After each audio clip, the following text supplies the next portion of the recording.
नमस्कार, स्वागत है आपका एनएमएफ न्यूज में। मैं हूं आपके साथ शबनम। बात असम की करते हैं, जहां तेजी से बांग्लादेशी मुसलमानों की संख्या बढ़ती जा रही है, या यूं कहें कि पूर्वोत्तर में डेमोग्राफी बिल्कुल साजिशन बदल रही है। इसको लेकर असम के मुख्यमंत्री हेमंत बिस्वा शर्मा ने चिंता जाहिर की है और खुलकर कहा है कि अगर जनगणना करवाई जाती है तो यहां पर बुरी खबर सुनने को मिल सकती है, क्योंकि 40% से ज्यादा बांग्लादेशी मुसलमानों की संख्या यहां पाई जा सकती है। तो इसी पर चर्चा करेंगे। चर्चा के लिए मेरे साथ जुड़ रहे हैं वरिष्ठ पत्रकार पंकज प्रसून जी। पंकज जी, जिस तरीके से असम में 40% बांग्लादेशी मुसलमानों की जनसंख्या बढ़ने को लेकर हेमंत बिस्वा शर्मा ने चिंता जाहिर की है, क्या वाकई में असम में तेजी से बांग्लादेशी घुसपैठी आ रहे हैं, या फिर वो लोग बढ़ रहे हैं जिन्हें साजिशन वहां बसाया जा रहा है? बढ़ रहे थे, अभी लगाम लगा दी है। आपको पता नहीं होगा कि हेमंत बिस्वा शर्मा के आने से पहले असम और बांग्लादेश का जो बॉर्डर था उसकी फेंसिंग तक पूरी नहीं हुई थी। फेंसिंग पूरी हो गई है, त्रिपुरा में पूरी हो गई है, आसाम में पूरी हो गई है। तो अब उसका जो पेट्रोलिंग है वो आसान हो गया है। दूसरी महत्वपूर्ण बात कि जो आ रहे थे उसकी रफ्तार इन्होंने रोकी है, और जो आ गए हैं, जो पकड़े जा रहे हैं, उनको वापस भेजने की प्रक्रिया शुरू कर दी गई है।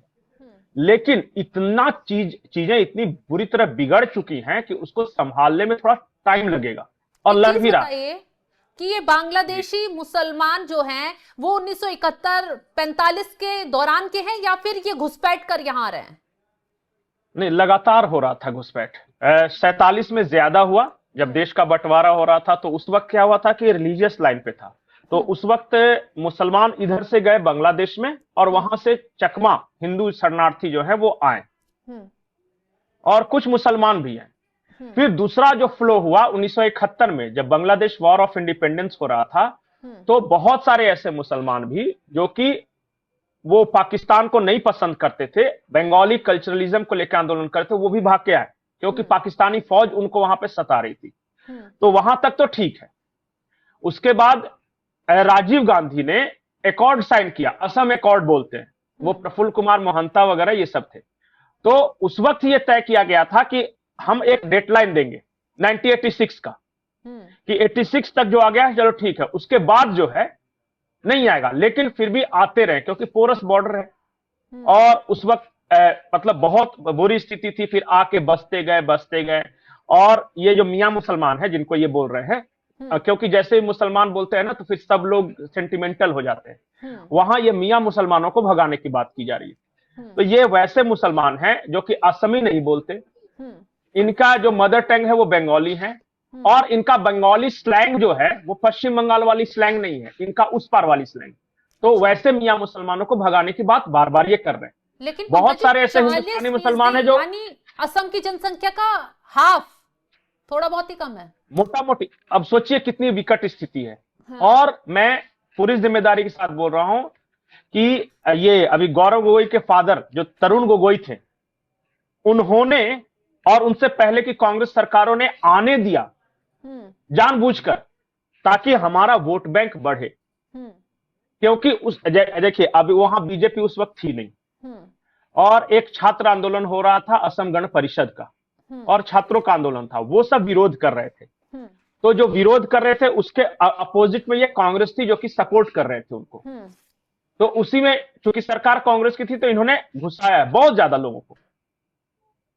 अब इतना खुला वहां पे कर दिया गया था कि खैर अगर ये चेक नहीं लगता तो सुप्रीम कोर्ट ऑफ इंडिया ने असम के बारे में ही ये केस का फैसला सुनाते वक्त कहा था कि अगर यही हालत रही तो ग्रेटर बांग्लादेश की मांग हो जाएगी। ये सुप्रीम कोर्ट का ये है, टिप्पणी है असम के बारे में। और ये टिप्पणी कब की? 90s में। तो सोचिए जब उस वक्त ये की थी तो और कितना विकराल स्थिति हो गया होगा। तो प्रधानमंत्री कांग्रेस के राजीव गांधी वो भी मानते थे कि बड़े पैमाने पर घुसपैठ हुई है। इंदिरा गांधी भी मानती थी, इसलिए तो युद्ध किया था कि भाई अब हम और शरणार्थियों का बोझ वहन नहीं कर सकते, हम कहां से खिलाएंगे इनको। तो इंदिरा गांधी स्वीकार कर रही है, राजीव गांधी स्वीकार कर रहे हैं, सुप्रीम कोर्ट ऑफ इंडिया स्वीकार कर रहा है, पर किया कुछ नहीं, नहीं किया। लेकिन अब सवाल ये है इसीलिए पंकज जी, अब जो अगर सरकार आई है, ये इलीगल है, ये लोग घुसपैठ कर कर आए हैं, तो सीधा एक्शन तो बनता है, फिर क्यों इन्हें खदेड़ा नहीं जा रहा है यहाँ से सीधे तरीके से? अपने यहाँ एक पॉलिटिक्स, मुस्लिम पॉलिटिक्स भी तो है। अभी तो खदेड़ने की प्रक्रिया शुरू हुई है, तो आप देख ही रहे हैं। हेमंता विश्व शर्मा सांप्रदायिक है। अरे सांप्रदायिक क्या है? कोई एक भी हिंदुस्तानी मुसलमान जो असमिया मुसलमान है, जो अखमी भाषा बोलता है, उसने कभी कोई कंप्लेन किया? बोला नहीं, बढ़िया काम कर रहे हैं। तो सारा सेकुलरिज्म बांग्लादेशियों के लिए ही है। लोकल मुसलमानों के बारे में क्यों नहीं कोई कुछ बात करता? लेकिन वहां तो आरोप ये भी लग रहे थे ना कि आदिवासी तक परेशान हो गए हैं, वो मसाल लेकर सड़कों पर उतर रहे हैं, तमाम समाज इनका विरोध करते नजर आ रहे हैं, खुद मुसलमान इनके खिलाफ खड़े नजर आ रहे हैं। जो भी असमिया समाज है, हाँ। जो वहां का मूल निवासी है, चाहे वो बोडो हो या कोई भी ट्राइबल हो, वो सब, और जो स्थानीय मुसलमान है, वो सब हेमंता विश्व शर्मा के साथ है। ये जो कांग्रेस है, जिनको बचाने की कोशिश कर रही है, वो शुद्ध रूप से बाहरी या तो बांग्लादेशी हैं, और नहीं तो जो माइग्रेट करके आ गए हैं बिहार से या बंगाल से, वो कांग्रेस के वोटरशिप है। ये है वहां की। और मैं आपको आज गारंटी के साथ बोल रहा हूं कि इस चुनाव में बीजेपी फिर जीतेगी, क्योंकि असम की जनता उसके साथ है। ये पाकिस्तानी, बांग्लादेशी और ये सब बंगाल से भी भाग के वहां कौन गए हैं, जिनका अपना सब कुछ रोजी रोटी था, वो सब तो नहीं। फिर वो बिहार से भी बहुत सारे लोग वहां गए हैं, वो पूर्णिया के रास्ते, किशनगंज, कटिहार। हाँ, जो लोग 1971 और 47 में यहाँ आए हैं, उन्हें तो लीगल तरीके से सारी सुविधाएं दी जाती है ना यहाँ पर, उन्हें थोड़ी घुसपैठ उनके साथ देखिए, नहीं, उनके साथ कोई दिक्कत ही नहीं। जो बंगाल का एनआरसी है, वो साफ साफ, जो असम अकॉर्ड 1986 में ये साइन हुआ था, तो हमेशा दे आप 71 का 86 की बात कर रहा हूं मैं, तो उनके साथ देखिए, उनके साथ प्रॉब्लम है भी नहीं। प्रॉब्लम वो है जो कि लुंगी पहन के एक थैला लेके घुस चले आ रहे हैं। और पता है, वहां नदियां हैं, बहुत सारे ट्रिब्यूटरीज है, ब्रह्मपुत्रा की, गंगा की, तो बंगाल में कोई भी नदी नाला में घुस के चले आते हैं बकायदा। उनसे समस्या है। पता नहीं क्यों मैं बार बार ये सोचता हूं कि बंगाल का जो लोकल मुसलमान है, वो क्यों नहीं विरोध करता, या असम का जो लोकल, असम वाले लोकल कर रहे हैं, जो स्थानीय है, वो उसको भी इस बात को खुल के कहना चाहिए कि उस पार वाला नहीं चलेगा। और अगर ममता दीदी उस पार वाले मुसलमान को अगर सपोर्ट करती है तो हम विरोध करेंगे, लेकिन स्थानीय नहीं करते, क्योंकि फिर इस्लाम भाईचारा का बात आ जाता है। यह दिक्कत है इस देश के साथ, कि इस देश में पाकिस्तानी आए, बांग्लादेशी आए, है तो अपना भाई ही ना, मुसलमान ही ना, इसलिए हम सपोर्ट करेंगे। लेकिन 40% हो जाना, ये तो और भी राज्यों के लिए खतरा है, क्योंकि आसपास और भी जुड़े हुए प्रदेश है ना, वहां पर भी ये जनसंख्या फिर आगे बढ़ेगी, फैलेगी। नहीं तो ये वहां थोड़ी रहते हैं, वो माइग्रेट कर जानते हैं, वहां पे जांच होगी। मान लिया कि आज हेमंत विश्व शर्मा सबको भगा रहा है, तो वो क्या करेंगे, बिहार में आ जाएंगे, वो सीधे वो दार्जिलिंग होते हुए बिहार में एंटर कर जाएंगे, किशनगंज, कटिहार में रहने लगेंगे, फिर थोड़ा बंगाल में आ जाएंगे, जहां, और आजकल जाने में थोड़ी है, ट्रेन पकड़ के बैठ जाना है कहीं भी और चले जाएंगे। अब ढूंढते रहिए उनको, एक बार अंदर आ गए तो आप कड़ाई कहां कीजिएगा। बंगाल में हो सकता है स्ट्रिक्टनेस बढ़ाइएगा, या आप ये असम में बढ़ाइएगा, या त्रिपुरा में बढ़ाइएगा, या मेघालय में बढ़ाइएगा, लेकिन एक बार वो अंदर आ गए फिर वो कहां जाएंगे, इस पे तो कोई कंट्रोल है नहीं। तो ये तो देश की सुरक्षा के लिए भी खतरनाक हो सकते हैं। है ही। अब इसमें क्या, ये एक बार थोड़ी कहा गया इस बात को, उनको क्या लगाव है।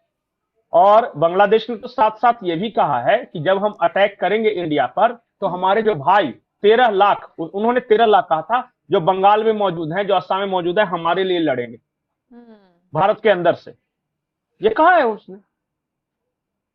पंकज जी, कुछ डी वोटर्स भी वहां पर घोषित किए गए हैं असम में। ये डी वोटर्स कौन है कि इन्हें इस बार वोट देने के अधिकार से हटाया गया है, बिल्कुल अलग कर दिया गया? वही वोटर्स है, डुप्लीकेट वोटर्स। देखिए, एक तो डुप्लीकेट वोटर्स वो हैं, जैसे कि मान लिया कि वो आसाम के रहने वाले हैं, लेकिन दिल्ली में जॉब लग गया, फैमिली के साथ आके सारा शिफ्ट कर गए, यहाँ किसी अच्छी कंपनी में काम कर। नहीं, सब नहीं, सब नहीं। जैसे डुप्लीकेट वोटर्स होता है, उसमें दो तरह के लोग हैं। एक तो मान लिया कि मैं आसाम का रहने वाला हूं और मेरी नौकरी लग गई दिल्ली या बेंगलोर या कहीं, कलकत्ता, कहीं भी, तो मैं क्या किया, परिवार के साथ वहां शिफ्ट हो गया, लेकिन वोटर आईडी मेरा लिस्ट में वहां नाम है आसाम में। अच्छा। और मैंने कलकत्ता में भी या दिल्ली में भी या बेंगलोर में भी बनवा रखा है, तो वहां कट जाएगा। फिर आपको ऑप्शन दिया जाता है कि आप भाई बेंगलोर के वोटर रहना चाहते हो या फिर आसाम के रहना चाहते हो। तो नहीं भाई, अब मेरा सब कुछ मकान ले लिया, फ्लैट ले लिया, मैं यहाँ पे अब बेंगलोर में रहूंगा। तो बोला ठीक है। एक तो वो डुप्लीकेट वोटर्स है, उनका नाम कटा है। दूसरे ये है कि बड़े पैमाने पर ऐसे वोटर आई कार्ड बने हैं कि जो कि है ही नहीं कोई, और वो फर्जीवाड़ा है। हाँ, वो फर्जीवाड़ा है, वो उसमें बहुत सारे मियां मुसलमान शामिल है। ये देखिए, असम का शुद्धिकरण बहुत जरूरी है, जो भी वो बॉर्डर वाले जिले का है, क्योंकि वहां से जब तक ये रुकेगा नहीं तब तक देश सुरक्षित नहीं होगा। सही कहा आपने। चलिए, और अब ये सब क्या कर रहे हैं पता है?